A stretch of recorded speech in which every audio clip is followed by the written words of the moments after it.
Hey guys, Red here, and I just wanted to discuss a few things before we got started. I did this interview over a phone call, so instead of doing it over Discord or Skype like the other interviews I've done in the past. So the sound quality is not up to par as the other ones. However, I have done my best to make the sound as loud as I can with what I've gotten. On top of that, please understand that the person is from a different generation, and a lot of time different generations do have different points of view. All that to say, RedInterviews is meant to show different viewpoints and give platform to discuss peacefully. That being said, the view of the person I'm interviewing does not represent RedtheKiddXD's opinion. Well, that was... Hey guys, Red here, and I am joined by the wonderful Thomas Cook. How about you go ahead and talk about yourself, since I don't want to misspeak. Even though my name is Thomas Cook, I go by Tom, so Tom Cook works fine. And I was a director/animator on a lot of cartoons throughout the late 70s up into the mid 90s. So, as far as what I worked on was Super Friends, Scooby-Doo, the Flintstones, Jetson Movie, He-Man, Thundar the Barbarian, Plastic Man, Super Friends, if I didn't say that. So, a bunch of different things throughout the years. And then I ended up being a director on King of the Hill. I did one episode of The Simpsons, something called Extreme Ghostbusters and Extreme Dinosaurs. So a bunch of different things across the spectrum there. I recognized a couple of those titles, not all of them, but I recognized a couple. How long were you doing? I know you said from around the 70s to the 90s, but were you doing it before then, or? Yeah, I started in 1978. I was 26 years old. Previous to that, I was a transit bus driver in Los Angeles, and I did that for about 3 or 4 years until I got my job at Hanna-Barbera. And then in the animation business, it's just like the movie business, where once you're done with the season, you have to wait for the next season to start if they're going to do another season, or you have to wait till a new show is introduced, and then you get rehired again. So, at the end of the year, you're usually laid off for a couple of months, and then you just go to whatever studio happens to hire first.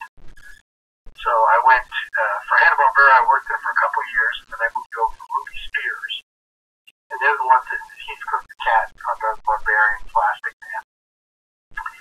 And I was there in 1980. I was only there for about a year, because then the animators all went on strike, and they ended up just sending all the work overseas and not giving us any raise at all. And then, lucky for me, I had moved over to Filmation Studios, where they had said they would never send work overseas. And so we went from about 7 or 8 major animation studios to 1. And luckily, I was hired at that one. So that's where we did He-Man and She-Ra and all the shows of the 80s, Brave Star, Black Star, Filmation's Ghostbusters. And that was kind of like the peak of my animation career, because we just were really, really busy, and we didn't have any layoffs, because instead of having only 13 episodes per season, after He-Man, everything was done for syndication, and there were 65 episodes per year, and when you only have 52 weeks in a year, that means we had to do more than 1 episode a week, so we were busy from 1981 on, and I really never got laid off again. You were talking about getting laid off and how you had to go on pause a few times, 6 months at a time and whatnot. Was that ever scary? Was that ever, what am I going to do? Did you ever afraid of that? Well, it was a double-edged sword, because you usually work really hard from like maybe February through September, maybe October. So you really were looking forward to some time off. But at the same time, it was like, I'm not getting paid. So now suddenly I have to make sure that I save enough money to pay my rent for at least 2 or 3 months, have enough money for food for 2 or 3 months. So, if it took longer than 2 or 3 months, which it did a couple times, it was pretty nerve-wracking. And like I said, when they sent all the work overseas, that really destroyed the whole animation industry. And like I said, thankfully Lou Scheimer, the head of Filmation, said we're never sending work overseas.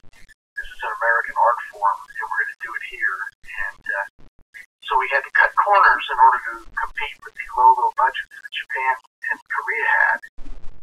And but that was just one of the things we had to do to be sure that the work could stay here in the U.S.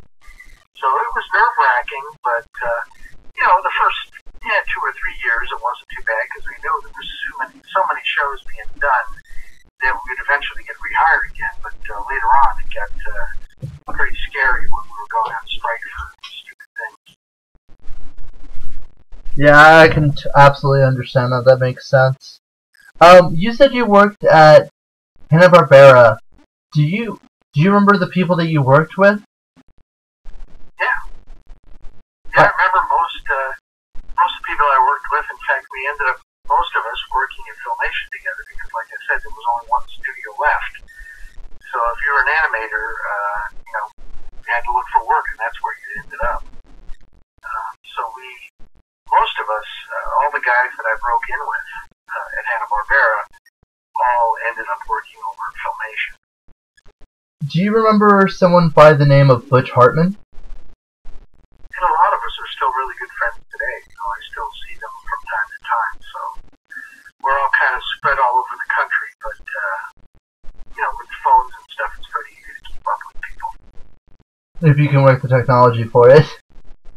Well, it used to be, if you made a long-distance call, it was going to cost you $15, $20 by the time you got done talking. And now with cell phones, at least you call, and it's just basically part of your plan.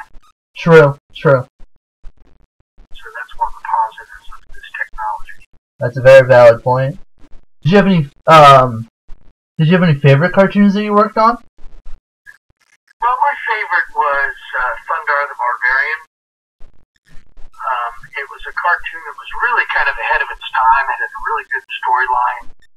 And one of the things that really I loved about it was that Jack Kirby was the creator of the show, or one of the designers and creators of the show. And Jack Kirby was the reason that I wanted to learn to draw when I was a little kid. Oh, really? That's awesome. Yeah, so it's kind of nice to be able to meet him and work with him.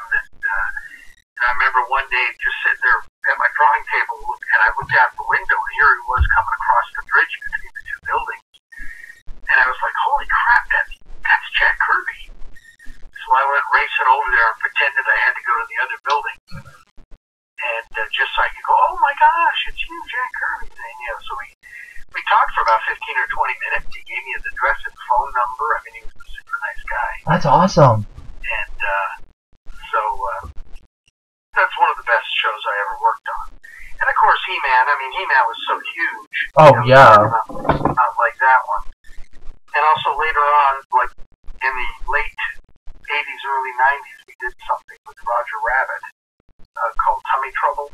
And working on Roger Rabbit was really a lot of fun because we had to work with the live action and the animation combination, which was really interesting. You worked on the Who Framed Roger Rabbit movie? Not Who Framed Roger Rabbit. There was a short called Tummy Trouble that if you saw Honey, I Shrunk the Kids in the theater, it was the first little feature they showed before that.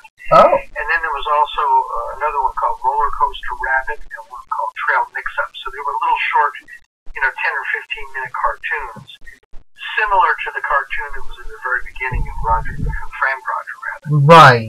And honestly, and shows my age, I didn't know there was other cartoons. I thought Roger Rabbit was a character made for that movie alone. I'm wrong, and that's fine.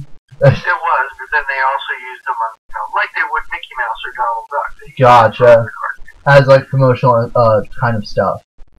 Yeah. Okay. And that was a lot of fun to work on that because Roger Rabbit really was the cartoon that saved the animation. Animation was getting worse and worse and worse with the terrible storyline, not so good animation. Even Disney, when they did, it was one of their last features they did, and they used a lot of animation from Sword of the Stone and just recolored the characters. Oh, the Black Cauldron. I've heard of that movie. I've never actually seen it. I have heard it was a flop though. Yeah, it's not very good. And like I said, Disney would never do that. Reuse animation like they did. I mean, the character in it is basically the same character as that was in Sword of the Stone. Oh, jeez.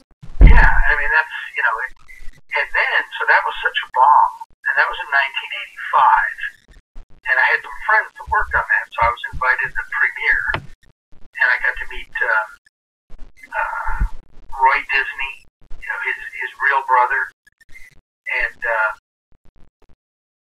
so it was kind of cool to go to the feature film, but it was like, it was so bad, and we could tell that that was just really kind of curtains from Disney animation, and then they did Roger Rabbit, which wasn't really even a Disney film.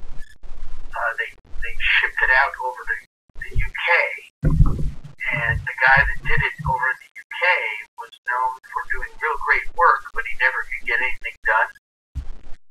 So they ended up having to bring it back and finish it up here in the United States, and you know, it ended up being this big, huge hit. And, you know, it was called Touchstone. It wasn't a Disney film. Kathleen Turner, who was the voice of Jessica Rabbit, didn't even want credit because she thought it was going to be so bad. And it ended up being this big hit. And that kind of breathed some life back into the animation department. And then, of course, the next thing they did was The Little Mermaid, which was a huge success. And from then, they were off and running with, you know, Lion King and Aladdin and all those great movies that followed. But Black Cauldron almost sank the whole studio. It was so bad. You've talked about a least favorite movie that you were not a part of, but you don't like Black Cauldron. What was the least favorite movie that you were part of? My least favorite? Yes. Gosh, I don't think I really had one that I didn't like. Well, I mean, there was a feature we did when I was at Filmation. They decided to do some features to put in the theater, and they were basically takeoffs of the Disney movies. So it was like Happily Ever After, which was a movie Snow White after the whole Disney movie happened. And then there was one called Pinocchio and the Emperor of the Night. Just hideous. I mean, almost unwatchable. It was so bad. And it had some good characters in it. It had a couple of good scenes in it. I actually did a couple scenes that I really enjoyed doing, and then I was just so disappointed with the movie because it was just terrible. And I mean, number one, to use Pinocchio, which was such a terrific film, and to use that character and putting him in something that was so poorly written, poorly drawn, just it wasn't a good idea. And you know, everything that they did at the box office bombed really bad. It all went to like direct to video. Not even to have that they did on video. I know Happily Ever After, the Snow White one, people liked it okay, but it still was nothing like Snow White the Disney film.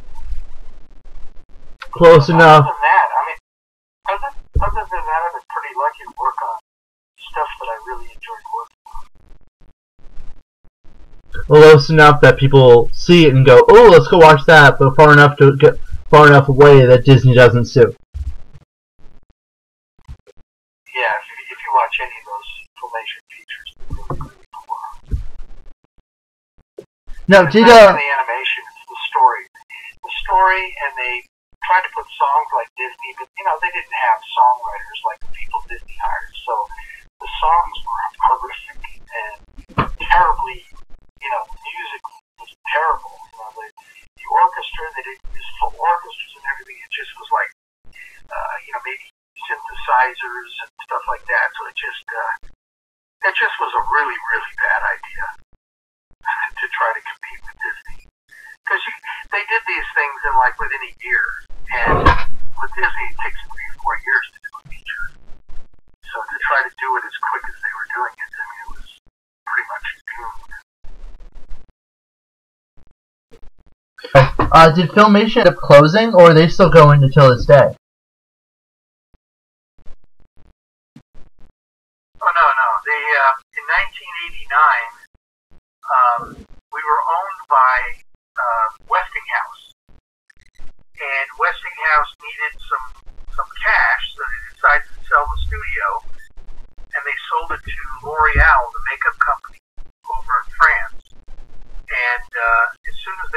they promptly closed the studio because all they want was the backlog and the library of all the videos that we had done in the past, so they could sell those. So they had promised Lou Scheimer that they would sell to somebody who would keep it open, and they, reneged on their promise. And then Lou got together with the director, Dino De Laurentiis, and tried to buy it. They put in a bigger bid, but Westinghouse said it was already sold, so they couldn't do anything about it. So, that was it. I mean, it was the end of our TV career. And from then on, it was just I had to work freelance. But we finally ended up finding a little studio that was doing a lot of commercials, and then also sequences like that from Roger Rabbit and stuff like that. It was an ex-Disney animator that started his own company. And so then I ended up getting into the direction work in the early 90s. And I moved up to Seattle, and they would just send me the work FedEx, and I would just send it back. So they'd send me the storyline and everything, and I'd direct the whole thing, and then I'd send it back. Wow. Sounds rather fun, to be honest. Yeah, well, it was really nice because it paid really well, and I could live up in Seattle, where at that point the houses were much cheaper. I bought my first house, and it was really good, and I hadn't been married, so I got married just when I moved up to Seattle, and it ended up being pretty lucrative, and then I ended up getting a job at Microsoft, doing some animation for them in their research department. And that was one of the best jobs I've ever had as far as compensation and stock options and all stuff like that. And then I lasted there about 4 years, and then my boss got fired, and they ended up closing down our department.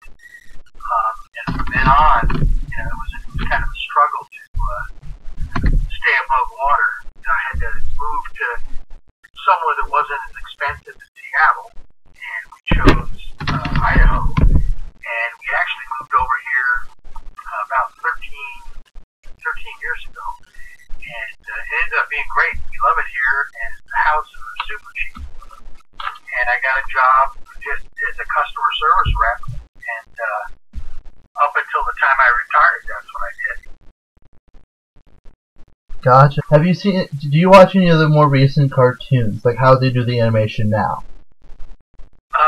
Yeah, I worked on some things that were done on Flash and things like that, but I don't really like the look. They use the same paint and just kind of stretch it and angle it and move it and make it look like it's moving when it's not really moving. Gotcha. So animation looks cheap now. Even though you can get a really, really nice drawing and stretch and squash it, it's just not the same as redrawing every single thing and making it more organic, Not real fond of much of the stuff they're doing now. And there doesn't seem to be any good shows, like a really good action adventure show, like a superhero show, or something like He-Man or Thundar or even Super Friends. Once Batman Adventures was over, they kind of, everything's like stupid SpongeBob and Cat Dog and, all these kind of crazy things. Some of them are pretty good, but, I just don't like them as much as I liked, Johnny Quest or some of the really great old adventure shows. Justice League, the animated series, Justice League Unlimited, those are both within the this. Justice League, I like that quite a bit. That's pretty good. Okay, as long as we can agree that one was pretty good. I mean, there is a new She-Ra show that came out, and it's been coming out. Yeah, I don't like that at all. It's all anime looking. That was actually going to be one of my questions, if you liked it or not. Yeah, no. I was in New York for the Comic-Con in New York a couple of years ago, and they had a huge statue. And somebody said, "Hey, there's a statue of She-Ra over there." I said, "Oh, cool, I'll go get my picture in front of it." And I walked up, and it was that anime one. It's like, this looks horrible. I tried to watch an episode or two, and, I guess it just wasn't She-Ra. I mean, whatever it was fine, but it just wasn't She-Ra. I can understand that. Now, I will say, if you watch the new She-Ra for the story and that alone, which in the original, but to the degree of it's trying to get deeper storylines, trying to explain a lot more, it's trying to get at the heart of the characters, and I have to appreciate that, because you wouldn't see that in the 80s. No, but it was because we couldn't do that in the 80s. Right. Yeah, the networks wouldn't allow it. Right. You couldn't do anything that was the slightest bit controversial. So you couldn't even have, He-Man and Skeletor have their swords touch. They're not allowed to do that. So you see 130 episodes of He-Man and Skeletor yelling at each other and shooting or firing things at each other